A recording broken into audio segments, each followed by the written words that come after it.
今日咧同大家講下攝太歲有冇用呢一個話題。要討論呢一個話題咧，其實我哋可以簡單用一個預理分析嘅方法。究竟太歲係乜嘢啦？點為之攝太歲啦？點樣去定義有用或者冇用咧？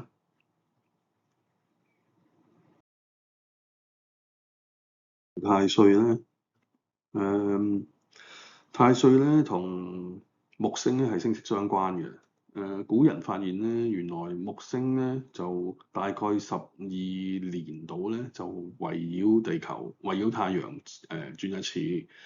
咁我傳統嘅文化裏面咧，又會將呢個歲星咧就會叫做木星啦咁樣。咁但係咧，因為中國人個紀年嘅方向咧係由順時針嘅，即係子丑寅卯咁樣去記嘅，咁同真實嘅木星個公轉個軌道咧係相反嘅，所以為咗解決木星同12地支個紀年方向嘅顛倒嘅問題咧，古人咧就虛擬咗一個相反方向嘅太歲，用嚟對應呢個歲星紀年法啦。咁所以其實咧，太歲咧就係木星嘅鏡像反射嚟嘅。咁呢度有一樣嘢好值得留意嘅咧，就係其實以前咧係冇特別話去拜太歲嘅活動嘅。以前咧，中國嘅官方直至去到清代咧，都係每年立春嗰日會喺嗰個迎春禮嘅時候咧，祭祀春神、春生、芒神同埋太歲。不過民間咧其實係冇參與任何拜太歲嘅活動嘅。咁頭先講咗啦，其實個木星個轉動嘅方向同呢一個我哋嘅子丑寅卯嗰個地支嘅方向咧係相反嘅，咁所以咧就會出現咗一個太歲嘅一個虛星啦。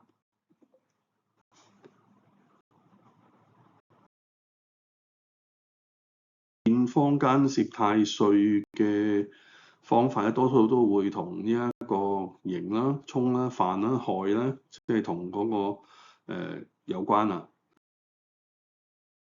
咁其實咧，由於以前嘅教育冇咁普及咧，咁啊多數會配咗12生肖嘅，就方便一般人理解啦。譬如話子係鼠啦，丑係牛啦，寅係虎啦，卯係兔啦，龍係辰啦，巳係蛇啦，午係馬啦咁樣。咁特別要留意咧，生肖咧係每一年立春之後嗰日先至算係嘅。咁啊會講到當年嗰個地支嘅同你個出生嘅年份嘅生肖嘅關係啦。咁啊有沖啦、害啦、刑啦等等啦。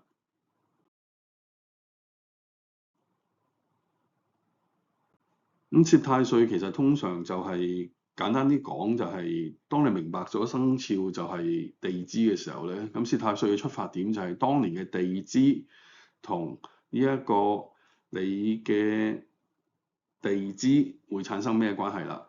咁而嗰個背後嗰個信念就係認為咧，你由於嗰一年個太歲同你個生肖產生咗關係咧，咁你所以人咧要做啲嘢啦。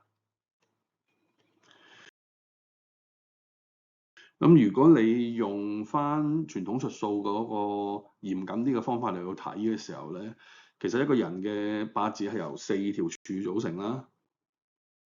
咁啊，今年2026年個流年係屬馬啦，其實真係地支係午啦。咁咧，如果你係95年出世嘅，咁你95年立春之後出世咧，你嘅地支係亥啦，即係屬豬啦。咁今年個馬個午同你個亥會產生咩關係咧？就係所謂嘅你要處理啦，你要攝太歲或者拜太歲啦。咁我再舉一個例子，譬如1984年出世嘅就屬鼠啦，咁係子鼠。咁如果你擺咗落去個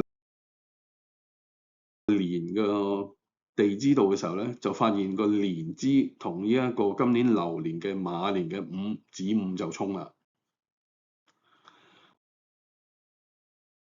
咁其實攝太歲嗰個 assumption 係咩咧？就係你去做一啲行為，然之後你就可以化解咗嗰一年流年對你嘅生肖，即係你嘅出生年嘅地支所產生嘅刑沖犯害嘅等等嘅效應，然之後你就會事事順利啦。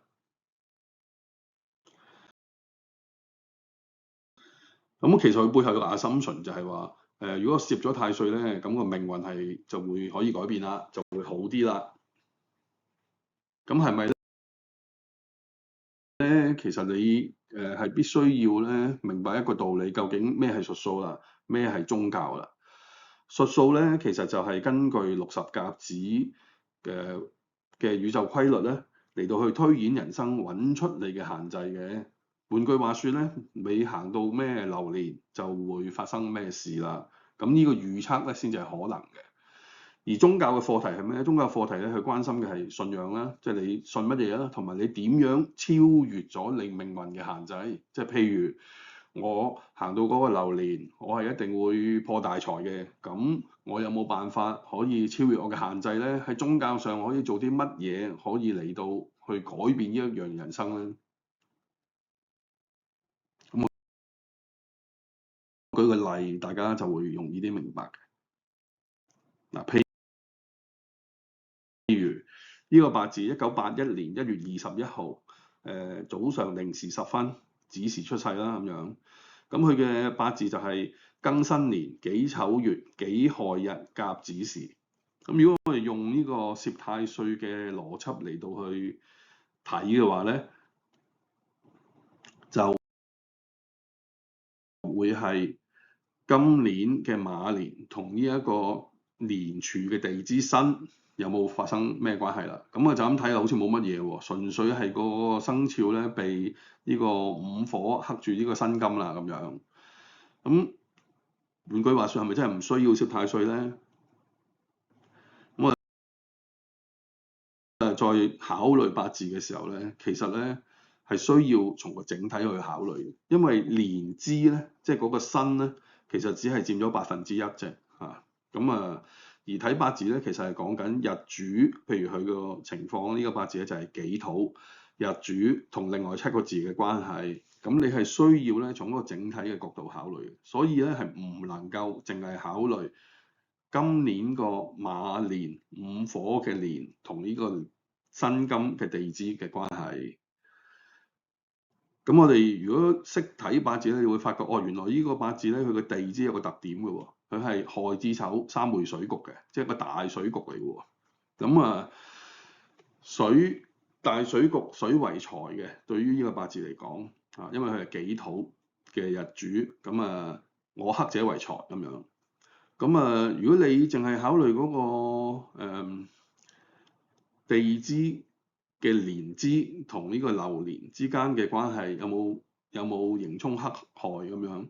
咁你唔去考慮嘅話，其實呢一個八字如果從今年嚟睇咧，嗰個流年嘅午火咧，同呢個水局咧係沖到應嘅嚇。咁如果你淨係考慮嗰個年柱嘅地支嘅話咧，你就以為冇事啦。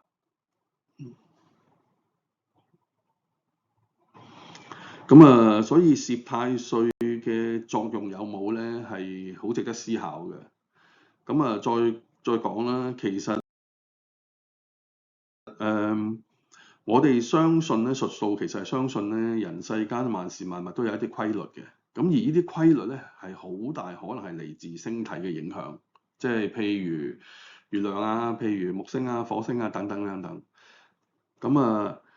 我哋喺地球上面係其中一份子啦，所以會受到呢啲星體，你當係引力又好、磁場又好咁嘅影響啦。咁我攝個太歲有冇辦法去改變呢一個星體嘅影響咧？當然係冇啦。我有冇辦法可以改變佢嘅運行嘅速度咧？梗係冇啦。就算好簡單，你連個太陽啊，你想去前5分鐘落山都係冇可能嘅。咁所以咧，當你去思考嘅時候咧，呢啲咁樣嘅星體嘅影響咧，仲要唔係淨係一個太歲嘅影響喎，因為仲有其他星體對我哋人嘅命運係會產生影響嘅。最簡單，月亮咁啊，早上水漲叫做潮，晚上水漲叫做汐。好多人都知道月亮對地球上嘅生物係有好多影響嘅。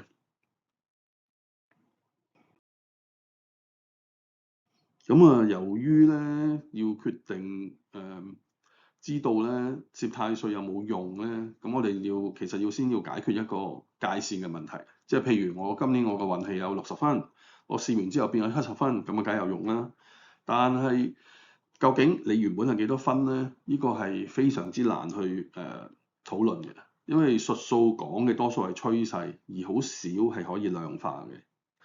對於運氣嘅描述咧，好多時係質嘅形容，譬如旺上憂囚咁啦，所以有可能個軌跡係唔變嘅，但係幅度係會有微調嘅。咁啊，太歲一個觀念最大嘅困難就係咧，佢60年先一個甲子循環一次。咁我哋作為人咧，其實你係冇辦法嚟到去測試，即係嗰個攝咗太歲係咪真係有用或者冇用啦咁樣。咁不過咁講，如果你攝完太歲，你覺得你嘅人生係更有信心去生活嘅，或者更積極咗嘅，咁無妨咯。